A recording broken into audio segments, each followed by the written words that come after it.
We really need your help. Miami is now the epicenter of the pandemic. What we were seeing in Wuhan 6 months ago, 5 months ago, now we are there.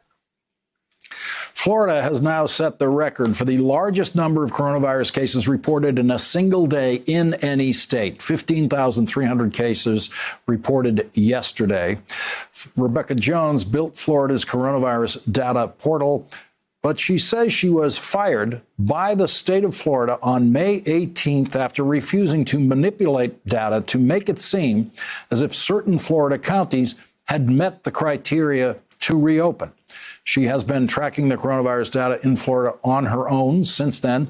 And in a recent article about Florida's coronavirus data problem, she wrote, "Data is only as trusted as its keeper."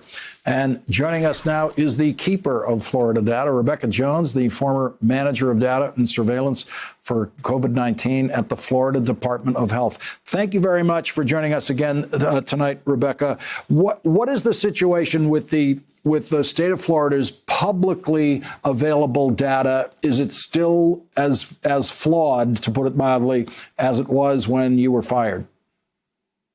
It's much, much worse than it was when I was fired, unfortunately.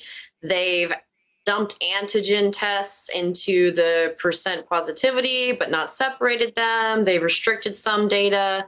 They haven't added anything new, at least not from the Department of Health. So things, unfortunately, have only gotten worse. So is the actual coronavirus situation in Florida worse than the statistical picture we are reporting about it? Absolutely. The AHCA data, which is the Agency for Healthcare Administration, a different agency in Florida, started releasing hospitalization data Friday. By Saturday, I had it up on my new dashboard at floridacovidaction.com. And it showed that in many counties, there are currently more people hospitalized right now than DOH is reporting have been hospitalized ever. So it's not even close then. What about the actual infection rates? When we see a report that they had over 15,000 in one day, is that a reasonably accurate number? We always know that testing is limited by mobility, geography, access to health insurance and doctors, all kinds of factors.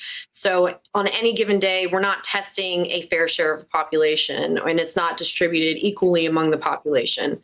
And there's also a capacity, a limit to how many tests the state can run today. And I think they've run up against that limit.